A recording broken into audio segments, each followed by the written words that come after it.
हाँ जी, तो हम अजमेर के चौहान पढ़ रहे थे। अजमेर के चौहानों के अंदर हम अब सबसे पहले हमने सांबर के चौहान पढ़े। सांबर के चौहान पढ़ने के बाद हमने अजमेर के चौहान पे आ गए, जिसके अंदर हमने अजयराज चौहान पढ़े और अजयराज चौहान के पुत्र हुए अर्णोराज।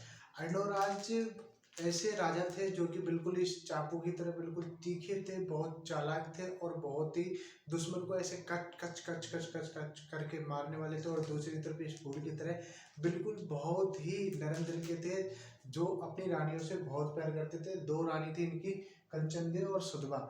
ये चाकू की तरह बिल्कुल अपनी इनकी तलवार थी, बहुत ही धारदार थी। ऐसे करते और ऐसे करते साए साए करके दुश्मन को काट देते। इन्होंने अर्णोराज ने तुर्कों को, जो तुर्क थे नागौर के, उनको काटा और मालवा के नरवरमा को काटा। ठीक है, ये हम बात करेंगे। ये एक ऐसे राजा थे जिन्होंने आनासागर झील का निर्माण करवाया, ऐसे राजा जिन्होंने बराह मंदिर का निर्माण करवाया, ऐसे राजा जिन्होंने शासन से पहले ही जिन्होंने गद्दी पर 1130 में बैठ गए और राजतिलक 1133 में करवाया, और ऐसे राजा जिनकी हत्या इनके पुत्र ने ही की थी। ठीक है, अब स्टार्ट करते हैं हम अर्णोराज के बारे में। ये हो गया ब्रीफ कि अर्णोराज थे कौन। ठीक है, आ जाओ। देखो, अर्णोराज अर्णोराज के पिता कौन थे? अर्णोराज के पिता थे अजयराज चौहान, जो कि अजमेर की स्थापना की। इनके पुत्र हुए, देखो इनके पुत्र की बात करते हैं तो अर्णोराज की दो रानियां थी, कंचनदेव और सुधवा, जो मेनली थी। और भी रानियां थी बट इन दो रानियों से ज्यादा प्यार करते थे अर्णोराज। तो कंचनदेव से जब प्यार ज्यादा करते थे तो कंचनदेव से एक बहुत ही होनहार और शक्तिशाली पुत्र पैदा होता है, जिसका नाम होता है सोमेश्वर, जो बाद में राजा बनेगा, है ना। और इसके बाद सुधवा से तीन पुत्र होते हैं, जगदेव, बीसलदेव और देवदत्त। और ये जगदेव होता है जो अर्णोराज की हत्या करके राजा बन जाता है। ठीक है, ये हो गए इनके पुत्र अर्णोराज के, सोमेश्वर, जगदेव, बीसलदेव और देवदत्त। पूछा जा सकता है कि बताइए सोमेश्वर किसके पुत्र थे? तो ये अर्णोराज के पुत्र थे, और अर्णोराज की जो रानी थी वो कंचनदेव के पुत्र थे, सोमेश्वर। अर्णोराज की यदि हम उनकी बात करें माता जी की, अर्णोराज की माता का नाम सोमल देवी था, जो कि अजयराज ने अपने सिक्कों पे सोमल देवी, सोमलवती या वो अभी मैंने बताया था, वो नाम इसके अंदर लिखवाए थे उन्होंने, अजयराज ने, चांदी के सिक्कों पर। ठीक है, तो यहाँ पर हम बात करते हैं, आगे बढ़ते हैं। तो यहाँ पर इनको उपनाम की बात करें इनकी, तो इनको आनाजी के नाम से जाना जाता है। इनका राजतिलक 1133 में होता है, क्योंकि अजयराज ने जीते जी अर्णोराज को राजगद्दी देती थी 1130 के अंदर, बट 1133 तक अजयराज जीवित रहे थे। तो अजयराज के मरने के बाद 1133 में इनका राज तिलक होता है, जबकि इन्होंने शासन अपना 1130 से स्टार्ट कर दिया था। ठीक है, यदि बात करें इनके टाइम में आक्रमण किस किसने किया, तो देखो आपको मैंने बताया था प्रीवियस क्लास के अंदर कि अजयराज चौहान थे। अजयराज चौहान ने अपने साम्राज्य को सुदृढ़ बनाने के लिए अजमेर, नागौर के जो तुर्क थे उन पर आक्रमण किया, और मालवा के जो थे नरवर्मा, उन पर आक्रमण किया।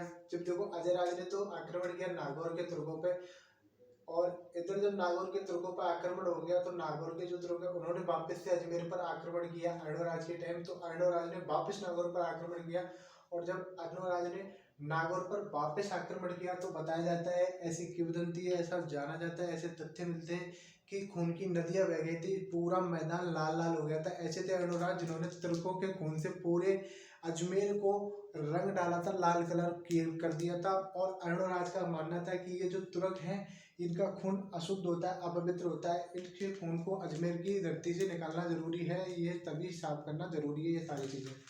ठीक है, तो अर्णोराज ने आनासागर झील का निर्माण करवाया।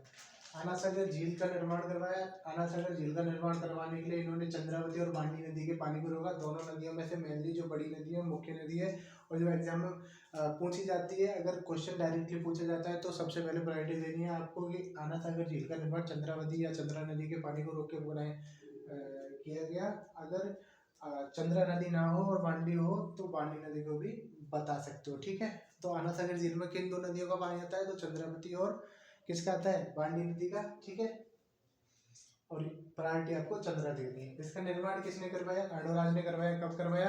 1137 में अर्णोराज ने इसका निर्माण करवाया। किसके लिए करवाया? तुर्कों के खून से हुई अजमेर की धरती को साफ करने के लिए इसका आनासागर झील का निर्माण करवाया।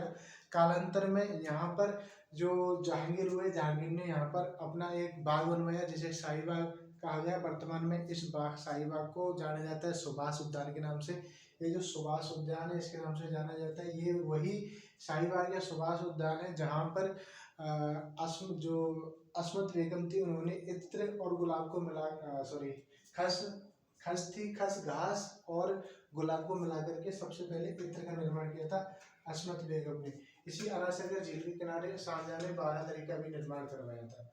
ऐनोराज ने बड़ा मंदिर का निर्माण करवाया पुष्कर के अंदर, और पुष्कर के अंदर जो देखो कहाँ करवाया था ये, ऐनोराज ने बड़ा मंदिर का निर्माण करवाया पुष्कर के अंदर। और ये जो पुष्कर के अंदर बड़ा मंदिर का निर्माण जो करवाया था, इसकी मूर्तियों को जहांगीर ने पानी में फेंकवा दिया था, ठीक है।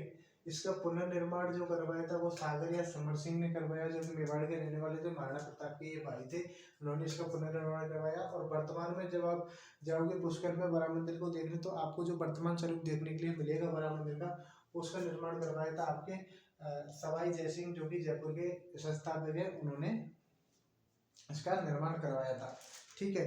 इनके जो पुत्र थे जगदेव, इन्होंने अर्णोराज की हत्या कर दी थी। तो ऐसे थे अपने राजा अर्णोराज। और अभी पार्ट 1 है ये अर्णोराज का, इसके बाद पार्ट 2 आएगा, जिसके अंदर हम इन रानियों की कहानी पढ़ेंगे कि रानियों ने कैसे, एक रानी ने पूरे गुजरात के अंदर आक्रमण करवा दिया, गुजरात से अर्णोराज को लड़वाया, और अर्णोराज को लास्ट में सुसाइड, जो इनके बेटे हैं जगदेव ने, कैसे इनको मारा, और कैसे जगदेव ने शासन हथियाया, और उसके बाद विशलदेव ने जगदेव को कैसे मारा, उसके बाद सर्वेश्वर राजा कैसे बने, और देवदत्त कैसे मरा, वो सारी चीज़ें हम अगली क्लास के अंदर पढ़ेंगे, ठीक है। तो देखो अब मेरी बात सुन लो, आपको क्लास बढ़िया लगी होगी, ये नोट्स प्रॉपर हैं और आप इनको लिख सकते हो, ऐसे लिख लोगे या फिर कैसे भी लिख लो, लिख लेना, ठीक है। अब मेरी बात सुनो, आप बहुत सारे लोगों को सब्सक्राइब कर देते हो जो बिल्कुल ऐसे होते हैं जैसे पुनीत सुपरस्टार है ना, उसको फॉलो कर देते हो, वो साला करता क्या है, कचड़े में पड़ा रहता है, कभी कुछ उल्टे सीधे काम करता है, हंसता रहता है पागलों की तरह। और आप ये जो पढ़ने की चीज़ है इनको आप फॉलो नहीं करते, उनको लड़कियों को फॉलो कर लेते हो, आप इंस्टाग्राम पे कर लेते हो, यूट्यूब पे कर लेते हो, उन पावड़ बिल्लों को फॉलो कर लेते हो जो अलग अलग तरीके से कपड़े उतार उतार के डांस करते हैं, रोटी उछालते रहते हैं, और फालतू में बेकार उल्टे सीधे काम करते रहते हैं। इससे बढ़िया ये मेरे को सब्सक्राइब कर लो यारो, हाँ सब्सक्राइब कर लोगे, कोई दिक्कत नहीं पड़ेगा, आपके लिए फ्री है पर मेरे लिए बहुत इंपॉर्टेंट है। तो सब्सक्राइब कर लो, और अगली क्लास में हम मिलेंगे, ठीक है। अगला राजा पढ़ेंगे हम जगदेव, अर्णोराज पढ़ेंगे, अर्णोराज का पार्ट 2, ठीक है, अगली क्लास में पढ़ते हैं। सब्सक्राइब कर लेना आप, और वीडियो को शेयर कर देना, ज़्यादा से ज़्यादा लाइक कर देना, है ना।